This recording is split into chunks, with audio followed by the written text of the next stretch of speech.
Hello friends, welcome back to our channel. I am Poonam Chaudhary and in this video we are going to learn about the endomembrane system. Okay so जो cell होता है हमारा eukaryotic cell, उसके अंदर बहुत सारे organelles होते हैं, सेल ऑर्गेनल्स जो कि मेम्ब्रेन बाउंड होते हैं.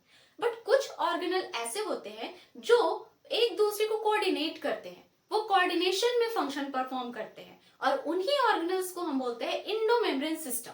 जैसे कि उसमें आपके आते हैं endoplasmic reticulum, Golgi complex, lysosome and vacuole.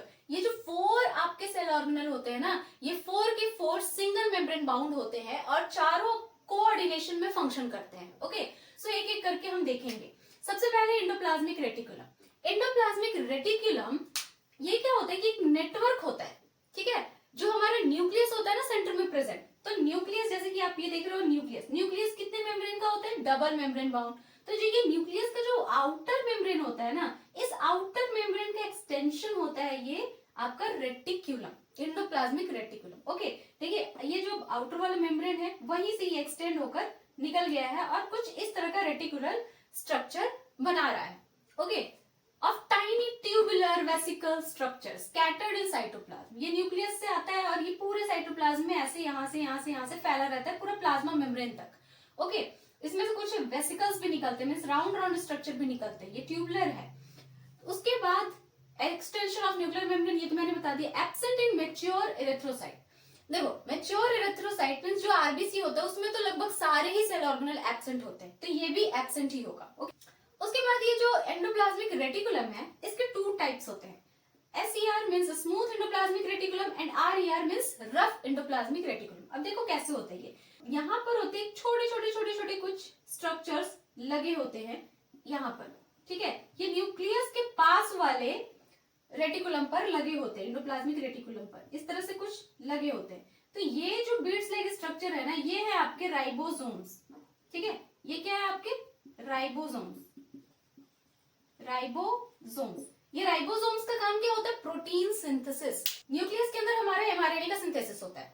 MRNA बाहर आता है और उसको राइबोसोम के पास भेजा जाता है. राइबोसोम क्या करता है? उस एमआरएनए से फिर पॉलीपेप्टाइड का फॉर्मेशन करता है, मींस की प्रोटीन का सिंथेसिस करता है. तो ये राइबोसोम को प्रोटीन फैक्ट्री भी कहते हैं क्योंकि ये प्रोटीन बनाता है. तो न्यूक्लियस से एमआरएनए निकलता है और राइबोसोम के पास जाता है, इसलिए ये न्यूक्लियस के पास होता है क्योंकि यहाँ पर प्रोटीन को बनाना है इसको.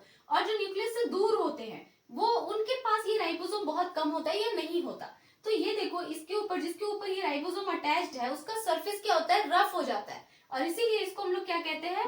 RER means rough endoplasmic reticulum. और जिसके ऊपर राइबोसोम प्रेजेंट नहीं है वो स्मूथ सरफेस है, इसलिए इसको हम क्या कहते हैं? SER. तो जो RER है उसका फंक्शन क्या हो गया? इसका फंक्शन हो गया प्रोटीन सिंथेसिस, है ना, प्रोटीन सिंथेसिस. और जो आपका SER है वो क्या करता है? वो लिपिड एंड स्टेरॉइड्स के सिंथेसिस में हेल्प करता है, ठीक है. स्टेरॉइड्स हार्मोन होते हैं जो कि सेक्स हार्मोन्स होते हैं, जैसे टेस्टोस्टेरोन, एस्ट्रोजन. तो मेल में अगर है तो वो टेस्टोस्टेरोन का फॉर्मेशन करेगा, फीमेल में है तो एस्ट्रोजन का फॉर्मेशन करेगा. तो यहाँ पर क्या हो रहा है? इस जगह पर आपके प्रोटीन का फॉर्मेशन हो रहा है ना. तो यहाँ पर प्रोटीन बनाकर ये वेसिकल्स के फॉर्म में इसको रिलीज कर देते हैं. वेसिकल्स छोटे राउंड स्ट्रक्चर उसके फॉर्म में इसको रिलीज कर देते हैं. फिर ये यहाँ आता है, ठीक है, बाहर आ जाता है इससे. और इस SER में क्या हो रहा है? यहाँ पर आपके लिपिड और स्टेरॉइड का फॉर्मेशन हो रहा है ना. लिपिड या स्टेरॉइड,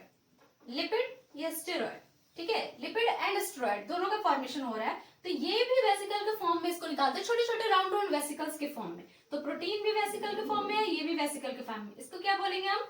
वेसिकल्स, ठीक है. इस तरह से ये रिलीज हो जाते हैं. अब रिलीज होने के बाद क्या होगा? ये फर्दर दूसरे वाले ऑर्गेनल के पास पहुंचेंगे, क्योंकि मैंने पहले ही बताया कि इनका जो फंक्शन है वो कोऑर्डिनेशन में काम करता है. तो यहां से निकलेंगे फिर वो पहुंचेंगे गोल्जी एपरेटस के पास, क्योंकि गोल्जी एपरेटस जो है इनको पैकेजिंग का काम करवाएगा, है ना. तो अब क्या है? नेक्स्ट है आपका गोल्जी एपरेटस. इसकी डिस्कवरी कैमिलियो गोल्जी ने की थी 1898 में. डेंसली स्टेन्ड होता है, रेटिकुलर स्ट्रक्चर होता है नियर द न्यूक्लियस. अब क्योंकि ये आपका एंडोप्लाज्मिक रेटिकुलर न्यूक्लियस के पास है तो इसके जस्ट पास गोल्जी एपरेटस भी होगा, क्योंकि दोनों को मिलकर काम करना है. तो इसी के पास ये भी प्रेजेंट होता है. मैनी फ्लैट या फिर डिस्क शेप मींस थोड़े से ऐसे डिस्क शेप के स्ट्रक्चर शैक होंगे या सिस्टर्नी प्रेजेंट होंगे, जिनका होगा विड्थ आपका 0.5 to 1 माइक्रोमीटर का. तो ये इस तरह से सिस्टर्नी प्रेजेंट होते हैं. स्टैक्ड पैरेलली, ये अरेंज कैसे होते हैं? पैरेलली, देखिए एक के ऊपर एक के ऊपर एक के ऊपर एक, इस तरह से अरेंज्ड होते हैं। इसको हम लोग कंसेंट्रिकली अरेंजमेंट भी कहते हैं। Okay, variable number of cisternae, ये जो आपके है ना, इसको सिस्टर्नी कहते हैं हम लोग। ये वेरिएबल होते हैं फंक्शन के हिसाब से, जहां गोल्जी एपरेटस का काम ज्यादा है जिस सेल में, वहां पर ये ज्यादा होंगे, जिस सेल में कम है उस सेल में कम काम होगा। जैसे कि ओवा हमारा होता है ना, ओवा में इसका काम उतना ज्यादा नहीं होता, तो वहां पर उतने ज्यादा नहीं होते, कम होते हैं। First cisternae is called cis face. ये जो पहला वाला है ना, ये न्यूक्लियस के पास होगा, जो यहाँ पर होगा, इसके जस्ट पास होगा, इसको हम सिस फेज कहते हैं, जो कि कॉन्वेक्स होता है। और जो लास्ट वाला होता है उसको हम लोग बोलते हैं, लास्ट वाले को बोलते हैं ट्रांसफेज। ठीक है, ये जो लास्ट है इसको ट्रांसफेज कहते हैं, जो कि कॉन्केव होता है। ग्रोइंग जो सिस्टर्नी होता है, ठीक है, मैच्योरिंग गोल्जी, ये फिर ये मैच्योर हो जाता है। तो perform packaging, send to intra and intercellular targets. इसका काम क्या है? पैकेजिंग का। अब देखो ये जो प्रोटीन और ये जो लिपिड बना यहाँ पर, वेसिकल्स जो बने थे, अब ये वेसिकल्स यहाँ पर आ जाएंगे, प्रोटीन का वेसिकल्स, लिपिड स्टेरॉइड का वेसिकल यहाँ पर आ गया। अब ये क्या होगा? इस वाले सिस्टर्नी के अंदर जाएगा, है ना, ये दोनों, फिर यहां से फिर यहां क्रॉस करेगा, फिर यहां से यहां क्रॉस करेगा, ठीक है, यहां से यहां क्रॉस करेगा, और उसके बाद यहां से यहां क्रॉस करेगा, और उसके बाद यहां पर निकलेंगे फिर से। तो आप जो ये निकलेंगे, इसको हम लोग क्या बोलते हैं? प्रोटीन जो है यहाँ पर ग्लाइको प्रोटीन बन के निकलेगा। ठीक है, ये क्या बन के निकलेगा? Glyco protein. और ये जो लिपिड है वो क्या बन के निकलेगा? ग्लाइकोलिपिड। जो लिपिड है वो क्या बनेगा? ग्लाइकोलिपिड। ग्लाइकोलिपिड। तो मतलब आप समझ गए कि हमारे गोल्जी एपरेटस का काम क्या है? ये क्या करता है? ग्लाइकोप्रोटीन एंड ग्लाइकोलिपिड का फॉर्मेशन करता है। मींस जो एंडोप्लाज्मिक रेटिकुलम ने सिंथेसाइज किया था उसको ये पैकेज करेगा, मॉडिफाइड करेगा, मॉडिफिकेशन के बाद इसको फिर क्या करेगा?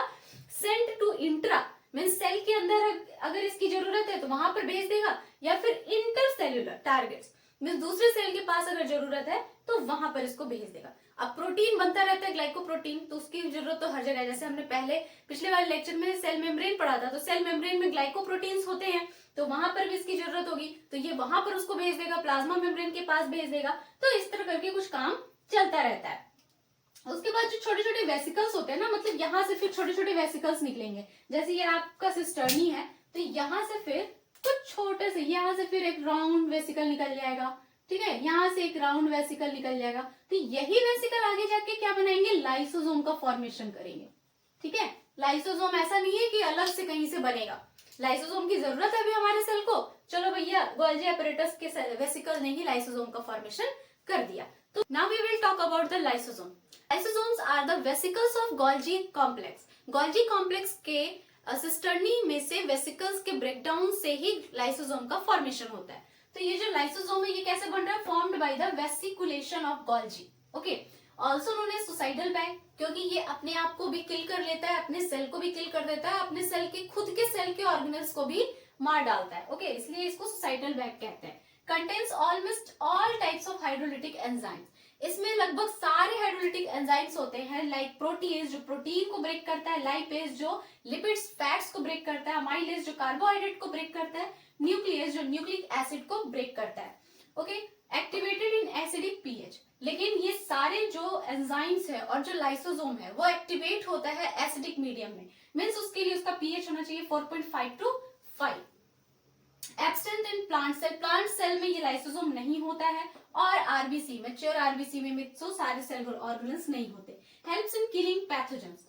हमारे सेल के अंदर, हमारे बॉडी के अंदर अगर कोई भी पैथोजन जाता है, सेल के अंदर एंटर करता है, तो ये लाइसोसोम उसको किल करने का काम करता है, क्योंकि इसके पास सारे हाइड्रोलिटिक एंजाइम्स प्रेजेंट होते हैं। ऑटोफेगी करता है ये, मींस खुद के सेल ऑर्गेनल को डाइजेस्ट कर लेता है। लेकिन कब कब करता है वो?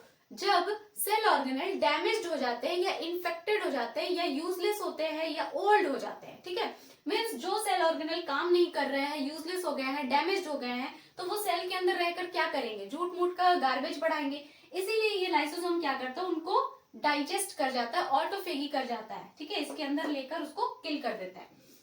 एपोप्टोसिस करता है, मींस प्रोग्राम्ड सेल डेथ। अगर कोई सेल है जो सेल इन्फेक्टेड हो गया है, या डेथ हो गई है उसकी सेल की, या डैमेज्ड हो गया है, तो ये लाइसोसोम क्या करता है? प्रोग्राम सेल डेथ करता है। मीन्स उस सेल को किल कर देता है खुद ब खुद, और खुद भी मर जाता है, इसीलिए इसको सुसाइडल डेथ कहते हैं। तो इसी तरह कहीं भी अगर हमें चोट लगती है, वहां इन्फेक्शन हो रहा है, तो वहां के सेल जो डैमेज हो जाते हैं, तो वो इन्फेक्शन और भी सराउंडिंग में ना फैले, उसके वजह से ये लाइसोसोम उनको मार देता है, और उस प्रोग्राम्ड सेल डेथ को हम क्या कहते हैं, एपोप्टोसिस। ठीक है, कुछ इस तरह से हमारा लाइसोसोम होता है जो सिंगल मेम्ब्रेन बाउंड होता है। इसके ऊपर एक पंप लगा होता है, ठीक है, जो हाइड्रोजन आयन पंप होता है, या प्रोटोन पंप इसको हम कह सकते हैं। हमारे साइटोप्लाज्म में बहुत सारे हाइड्रोजन प्रेजेंट होते हैं, hydrogen ion means protons present होते हैं। अब साइटोप्लाज्म में जो प्रोटॉन्स होते हैं उनको भेजा जाता है लाइसोसोम के अंदर, पंप किया जाता है इस पंप के थ्रू। जितना ज्यादा प्रोटॉन होंगे उतना ज्यादा एसिडिटी होगा। तो हमारे लाइसोसोम कब एक्टिवेट होते हैं, एसिडिक मीडियम में। तो ज्यादा से ज्यादा प्रोटॉन को पंप किया जाता है ताकि इसका पीएच जो है वो 4.5 से 5 हो सके। और जब इतना हो जाता है तो इसके अंदर के जितने एंजाइम्स होते हैं वो सारे एक्टिवेट हो जाते हैं और फिर वो काम करते हैं अपना। ओके, नेक्स्ट है आपका वैक्यूल्स। अब वैक्यूल्स क्या करता है, storehouse of the cell. Cell के अंदर ये स्टोर हाउस का काम करता है, मीन्स जो भी वेस्ट है या कुछ बचा हुआ चीजें है जो यूजलेस है, उन सारी चीजों को वो स्टोर करता है। ये भी सिंगल मेम्ब्रेन बाउंड होता है, क्योंकि हमारे इंडो मेम्ब्रेन सिस्टम में जो 4 सेल ऑर्गेनल थे सारे सिंगल मेम्ब्रेन बाउंड है। अब इसके मेम्ब्रेन को क्या कहते हैं, टोनोप्लास्ट कहते हैं। ठीक है, मेम्ब्रेन को हम क्या कहते हैं, टोनोप्लास्ट। जैसे कि ये है तो इस मेम्ब्रेन को हम क्या कहेंगे, tonoplast. Okay, contains H2O SAP, excretory products and other products like anthocyanin. ठीक है, ये सारे एक्सक्रीटरी प्रोडक्ट्स जो उसके एक्सक्रीशन में वेस्ट होते हैं उनको स्टोर करता है, क्योंकि कहाँ भेजेगा वो, प्लांट के पास कोई सिस्टम तो नहीं है कि तुरंत उसको बाहर निकाल दे, तो वो सेल के वैक्यूल में जमा करता जाता है। उसके बाद ये एंथोसायनिन क्या है, पर्पल कलर होता है, पिगमेंट होता है, तो उसकी जरूरत नहीं होती, ये वेस्ट होता है, तो वो उसको भी स्टोर करके रखता है। Transport substances against concentration gradient. इसमें जो सब्सटेंसेस का ट्रांसपोर्टेशन होता है वो अगेंस्ट द कंसंट्रेशन ग्रेडियंट होता है, means lower concentration to higher concentration. अब क्योंकि ये स्टोर हाउस है, अगर सपोज दैट कि यहाँ पर H2O को ही भेजना है तो यहाँ पर H2O बहुत हाई है, ठीक है, बहुत पहले से जमा है, और साइटोप्लाज्म में H2O कम है अभी, लेकिन फिर भी हम क्या करेंगे, यहां से यहां भेजेंगे ताकि यहां पर वो जमा रहे, बचा हुआ रहे, स्टोर रहे। ठीक है, तो अब आप जानते हो कि एक्टिव ट्रांसपोर्ट जो होता है उसमें क्या होता है, एटीपी रिक्वायर्ड होता है। तो यहाँ पर एक्टिव ट्रांसपोर्ट हम कर रहे हैं, मीन्स यहाँ पर एटीपी का खर्च होगा।